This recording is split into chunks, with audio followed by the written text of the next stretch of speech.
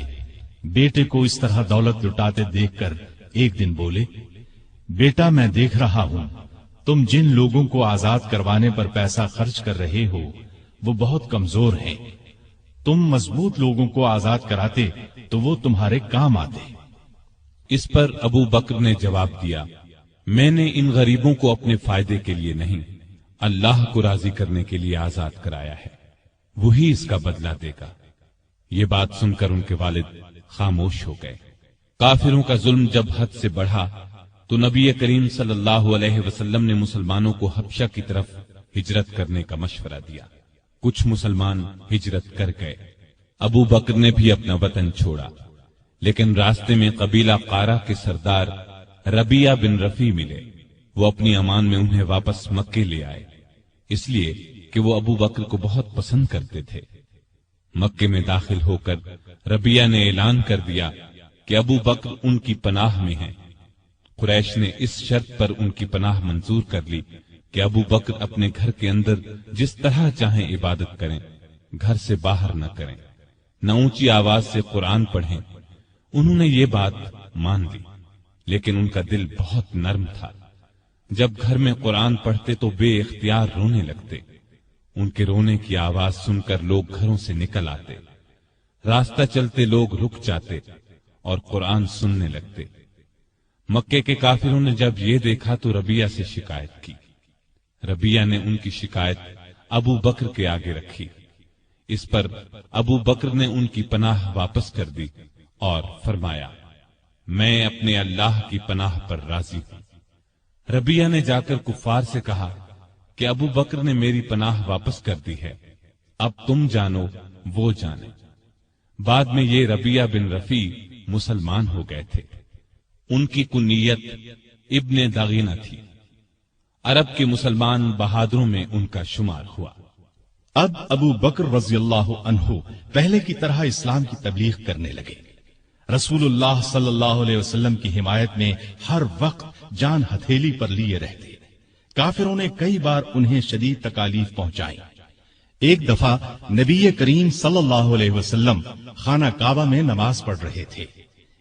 ایک کافر عقبہ بن ابی معیط نے آپ کی گردن مبارک میں چادر ڈال کر بل دینا شروع کیے۔ وہ آپ کا گلا گھونٹنا چاہتا تھا۔ ابو بکر دوڑ کر وہاں پہنچے، عقبہ کو دھکا دے کر ہٹایا اور بولے: تم ایک ایسے شخص کی جان لینا چاہتے ہو جو یہ کہتا ہے میرا رب اللہ ہے۔ اس پر عقبہ اور دوسرے کافروں نے ابو بکر کو مار مار کر ادموا کر ڈالا۔ ایسے اور کئی موقعوں پر نبی کریم صلی اللہ علیہ وسلم کی حفاظت کے لیے سینہ تان کر کھڑے ہو گئے، خود مار کھا لی تاکہ آپ صلی اللہ علیہ وسلم کو تکلیف نہ پہنچے۔ نبوت کے 12ویں سال معراج کا واقعہ پیش آیا۔ صبح کے وقت جب رسول اللہ صلی اللہ علیہ وسلم نے ابو جہل وغیرہ کے سامنے یہ واقعہ بیان فرمایا تو وہ مذاق اڑانے لگے اور ابو بکر کے پاس گئے اور کہا کہ دیکھو تمہارے صاحب کیسی باتیں کر رہے ہیں۔ اس پر انہوں نے جواب دیا، اگر محمد صلی اللہ علیہ وسلم نے یہ باتیں کہی ہیں تو ان کے سچا ہونے میں مجھے ذرہ بھر شک نہیں، کیونکہ سچ کے سوا آپ کی زبان مبارک پر کوئی بات نہیں آتی۔ پھر خود آپ کے پاس آئے اور پوچھا، اے اللہ کے رسول صلی اللہ علیہ وسلم، کیا واقعی آپ نے ایسا فرمایا ہے؟ آپ نے فرمایا، ہاں۔ یہ سنتے ہی ابو بکر نے عرض کیا، جو کچھ آپ نے فرمایا میں اس پر ایمان لاتا اور تصدیق کرتا ہوں کہ آپ بالکل سچے ہیں۔ ابو بکر کو صدیق کا لقب اسی لیے ملا کہ انہوں نے اس موقع پر اور دوسرے موقعوں پر بھی ہمیشہ رسول اللہ صلی اللہ علیہ وسلم کی تصدیق کی اور آپ کی نبوت کی گواہی دی۔ پھر جب کافروں نے نبی کریم صلی اللہ علیہ وسلم کو قتل کرنے کا منصوبہ تیار کر لیا تو اللہ تعالیٰ نے آپ کو ہجرت کی اجازت دے دی۔ آپ ابو بکر کے پاس آئے اور انہیں بتایا، مجھے ہجرت کی اجازت مل گئی ہے۔ یہ سن کر ابو بکر نے عرض کیا، میرے ماں باپ آپ پر قربان ہوں، کیا مجھے بھی آپ کے ساتھ چلنے کی اجازت ہے؟ آپ نے فرمایا، ہاں۔ یہ سن کر ابو بکر اتنے خوش ہوئے کہ رونے لگے۔ عائشہ رضی اللہ عنہا فرماتی ہیں کہ اس روز مجھے پہلی بار معلوم ہوا کہ کوئی شخص حد سے زیادہ خوشی سے بھی رونے لگتا ہے۔ پھر ابو بکر نے عرض کیا، مجھے اندازہ تھا کہ آپ ہجرت کریں گے، اس لیے میں نے 2 اونٹنیوں کو کھلا پلا کر تیار کر رکھا ہے، ان میں سے ایک آپ لے لیں۔ آپ نے فرمایا، لیکن میں قیمت دے کر لوں گا۔ ابو بکر خاموش ہو گئے۔ رات ہوئی تو آپ علی رضی اللہ عنہ کو اپنے بستر پر لٹا کر گھر سے نکلے۔ اللہ تعالیٰ نے کفار کو اس وقت اندھا کر دیا، وہ ننگی تلواریں لیے گھر کو گھیرے کھڑے تھے کہ جو ہی آپ باہر نکلیں گے کام تمام کر دیں گے۔ آپ قرآن مجید کی آیات پڑھتے ہوئے باہر نکل آئے، سیدھے ابو بکر کے گھر پہنچے۔ وہ پہلے ہی تیار بیٹھے تھے۔ رخصت سے پہلے انہوں نے اپنے بیٹے کو ہدایت کی کہ رات کو آ کر خبریں سنانا، ہم فلاں جگہ ٹھہریں گے۔ اپنے خادم عامر بن فہیرہ کو ہدایت دی کہ وہ روزانہ کی طرح بکریاں چرائے اور رات کو ان کا دودھ ہمیں دے جایا کرے۔ پھر ابو بکر گھر میں موجود تمام نقدی ساتھ لے کر نکل پڑے۔ راستے میں ابو بکر کبھی آپ کے آگے ہو جاتے اور کبھی پیچھے۔ آپ صلی اللہ علیہ وسلم نے وجہ پوچھی تو عرض کیا، جب مجھے خطرہ ہوتا ہے کہ آگے سے کوئی دشمن نہ آ جائے تو آپ کے آگے چلنے لگتا ہوں، پیچھے سے کوئی خطرہ محسوس کرتا ہوں تو پیچھے ہو جاتا ہوں۔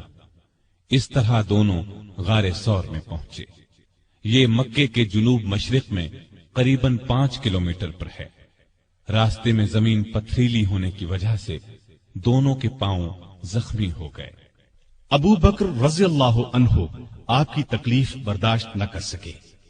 آپ صلی اللہ علیہ وسلم کو بمشکل اپنے ساتھ لے کر غار ثور جو بہت بلندی پر تھا پہنچے۔ پہلے ابو بکر اندر داخل ہوئے، غار کو صاف کیا، غار میں جو سوراخ نظر آئے ان کو اپنی چادر پھاڑ کر بند کیا۔ غار میں 2 سوراخ باقی بچ رہے جن کے لیے چادر نہیں بچی تھی۔ ابو بکر رضی اللہ عنہ نے ان دونوں پر اپنے پاؤں رکھ دیے۔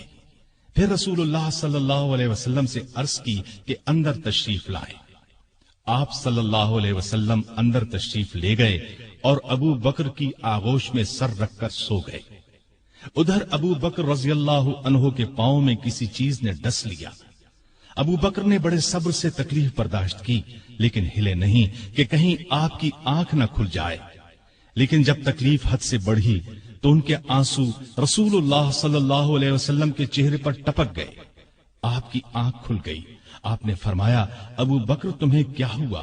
عرض کی، میرے ماں باپ آپ پر قربان، مجھے کسی چیز نے ڈس لیا ہے۔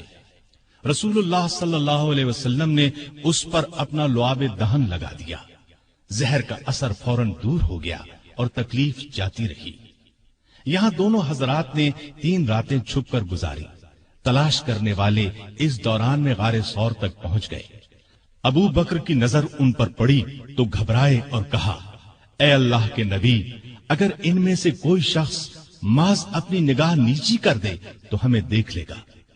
نبی کریم صلی اللہ علیہ وسلم نے فرمایا، ابو بکر، ایسے دو آدمیوں کے بارے میں تمہارا کیا خیال ہے جن کا تیسرا اللہ ہے؟ اس وقت اللہ نے کافروں کی آنکھوں پر پردہ ڈال دیا، وہ غار کے اندر نہ دیکھ سکے۔ آپ نے 3 راتیں اور 3 دن غار میں قیام فرمایا۔ عامر بن فہیرہ دودھ پہنچاتے رہے، آپ کی بیٹی اسما رات کو کھانا پہنچاتی رہی، اور عبداللہ رضی اللہ عنہ دن بھر کی خبریں بھی سناتے رہے۔ گویا ابو بکر کا گھرانہ خدمت میں لگا رہا۔ تیسری رات غار سے روانہ ہوئے، عامر ساتھ چلے۔ عبداللہ عریقت نامی ایک شخص کو اجرت پر راستہ دکھانے کے لیے ساتھ لے لیا۔ اس طرح یہ آگے چلے۔ ادھر مکے کے کافر آپ کی تلاش میں نکلے، کیونکہ گھر میں انہیں علی رضی اللہ عنہ ملے تھے۔ پہلے وہ ابو بکر رضی اللہ عنہ کے گھر پہنچے، وہ وہاں نہ ملے تو کافروں نے اعلان کیا، جو شخص محمد یا ابو بکر کو پکڑ کر لائے گا اسے ہر ایک کے بدلے 100 اونٹ انعام میں دیے جائیں گے۔ قبیلہ بنو مدلج کا سردار سراقہ یہ اعلان سن کر ہتھیار لگا کر آپ کی تلاش میں گھوڑے پر روانہ ہوا۔ یہ بڑے ڈیل ڈول کا اور بہادر شخص تھا۔ تلاش کرتے کرتے ان حضرات کے نزدیک پہنچ گیا، لیکن گھوڑے نے ٹھوکر کھائی، زمین پر گرا، دوبارہ سیدھا ہوا، پھر گرا۔ ادھر ابو بکر مڑ مڑ کر اس کی طرف دیکھ رہے تھے۔ بولے، اے اللہ کے رسول، ہمارا پیچھا کرنے والا بہت قریب آ گیا ہے۔ اس پر نبی کریم صلی اللہ علیہ وسلم نے فرمایا، لا تحزن ان اللہ معنا، غم نہ کر، اللہ ہمارے ساتھ ہے۔ اس کے ساتھ ہی سراقہ کا گھوڑا زمین میں دھنس گیا۔ یہ دیکھ کر وہ پکارا، مجھے معاف کر دیجئے، میں آپ کو کوئی تکلیف نہیں پہنچاؤں گا۔ آپ نے دعا کی، گھوڑا نکل آیا۔ سراقہ نزدیک آیا، کافروں کے اعلان کے بارے میں بتایا۔ آپ نے اسے جانے کی اجازت دے دی اور اس سے کہا، ہمارے بارے میں کسی کو نہ بتانا۔ وہ لوٹ گیا اور آپ اپنے ساتھی کے ساتھ آگے روانہ ہوئے۔ ادھر یثرب یعنی مدینہ کے لوگوں کو اطلاع مل چکی تھی، وہ آپ کا بے چینی سے انتظار کر رہے تھے۔ آپ 8 دن تک سفر کے بعد قباء کے قریب پہنچے۔ قباء مدینے سے 4 کلومیٹر کے فاصلے پر جنوب مغرب میں ایک گاؤں تھا۔ لوگوں کو آپ کی آمد کی خبر ملی تو اللہ اکبر کے نعرے لگاتے امٹ پڑے۔ ادھر رسول کریم صلی اللہ علیہ وسلم اور ابو بکر رضی اللہ عنہ سواری سے اتر کر ایک درخت کے نیچے بیٹھ گئے تھے۔ لوگ ابو بکر کو سلام کرتے رہے، اس لیے کہ ان کے سر اور داڑھی کے بال سفید ہو گئے تھے۔ لوگ انہیں اللہ کا رسول سمجھے۔ نبی صلی اللہ علیہ وسلم پر دھوپ آئی تو ابو بکر نے آپ پر کپڑا تان کر سایہ کیا۔ تب لوگوں کو معلوم ہوا کہ اللہ کے رسول تو یہ ہیں۔ آپ صلی اللہ علیہ وسلم نے قباء میں مسجد بنوائی۔ چند دن ٹھہرنے کے بعد وہاں سے مدینے کی طرف روانہ ہوئے۔ ابو بکر اب بھی ساتھ تھے۔ مدینے میں آپ اور ابو بکر ابو ایوب انصاری کے ہاں قیام فرما ہوئے۔ اب آپ نے مدینے میں مسجد بنانے کا ارادہ فرمایا۔ مسجد کے لیے جو زمین خریدی گئی اس کی قیمت ابو بکر نے ادا کی۔ تمام مسلمانوں نے بڑھ چڑھ کر مسجد کی تعمیر میں حصہ لیا۔